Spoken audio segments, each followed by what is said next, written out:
This is Professor Thad Starner. Today we're going to talk about transistors. In particular, we're going to talk about transistors as they relate to switches. Now, most people know transistors from integrated circuits, but we're going to use one in isolation just to show you the principles of it. Now, the symbol for a transistor is this. You have a base here, a collector here, and an emitter here. And a lot of people actually do a circle around the whole thing, just to be clear what's going on. Now, let me label these things: collector, emitter, base. Now, when there is enough voltage on the base, or enough current going through the base, the transistor goes into what's called saturation, and current is allowed to flow from the collector to the emitter.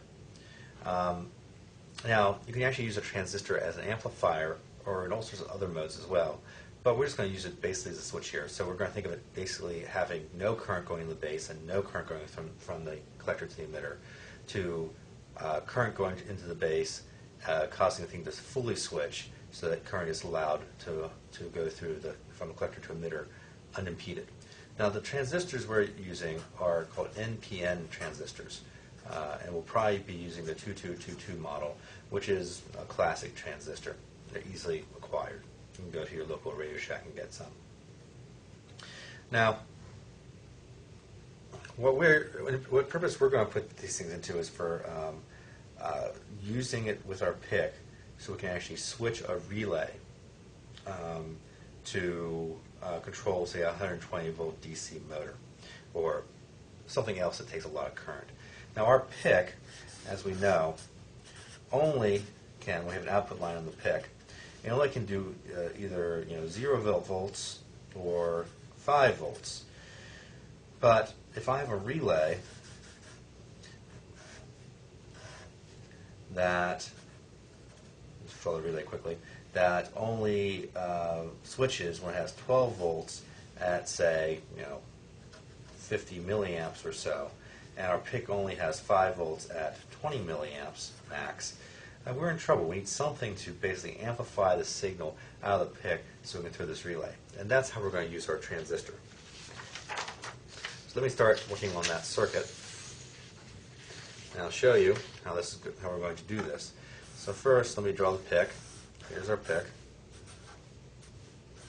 Now we're going to have our output line here, and I'm going to include the ground line on the PIC. So GND for ground. You'll see why in a few minutes. Now, the output line for our PIC is going to go into our transistor.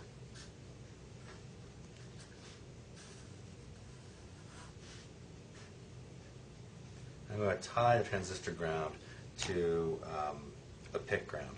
And now I'm going to have it go up through my relay and up to my 12 volts DC. Now, I'm not getting the 12 volts DC from a battery, from a power supply, whatever. But I know that this is 5 volts here, that's 12 volts there. So in order to avoid some problems, I need to protect my PIC a little bit. First, let me draw in the rest of the relay. Let's assume I have a motor here that I want to control, and I have a voltage source that's 120 volts AC. Okay, so the relay is tripped, the motor runs. I'm also going to put a diode here that I'll talk about in just a little bit, but that just completes the circuit. Now, I said I need to protect my PIC. Why do I need to protect my PIC? Well, first of all, if my PIC switches to 5 volts and my transistor is turned on, it turns out that I'm basically putting power to ground. That doesn't work very well. It's not quite true. Basically, when I ever have, let me label my collector, emitter, and base again. Whenever I have these NPN 222s, I believe in saturation, I believe the voltage they need to trigger here is 0.6 volts. So we get a 0.6 volt drop between the base and the emitter. But the problem is I'm still basically putting 5 volts to ground. So I'm going to put a resistor here. And that resistor, for convenience, I'm just going to make it 2 kilo ohms. And that guarantees that I'm not going to run power to ground. Also, with 2 kilo ohms at 5 volts, I'll get enough current that I'm sure the base saturates, and I know the current is going to go from collector to emitter. I'm also, because I'm paranoid, going to put a diode here so that current can only come out of the PIC. It can't go back in.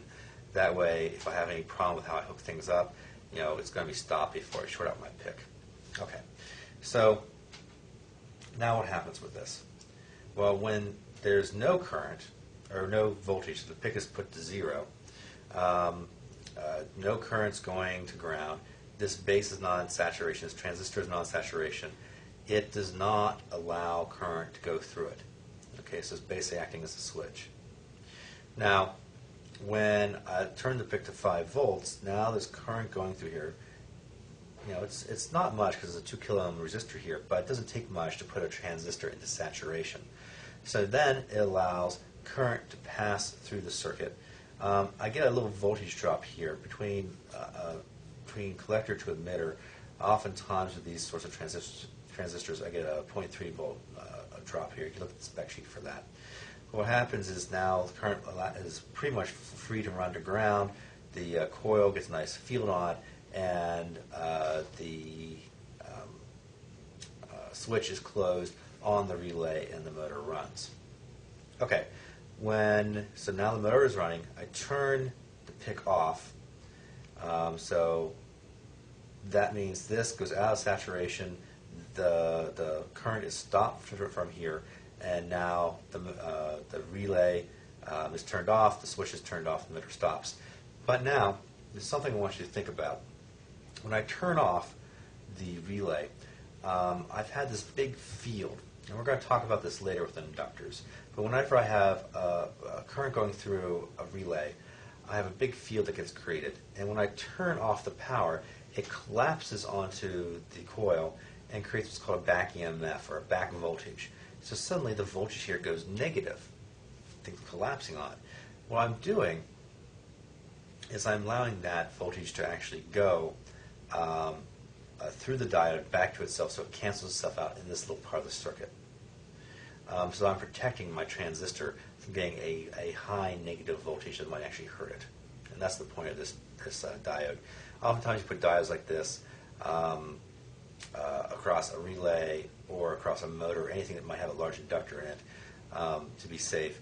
Now, in general, what the relays we're going to be working with, it's not going to matter, but here I'm doing it just for completeness sake. You can actually look at your transistor to see how much voltage it can handle, what tolerances it has. Okay. So that's how we can actually use 5 volts out of the PIC to control a transistor, to throw 12 volts to the coil of a relay, to switch the switch in the relay to turn on a 120 volt motor. Okay, that's it. Talk to you next time.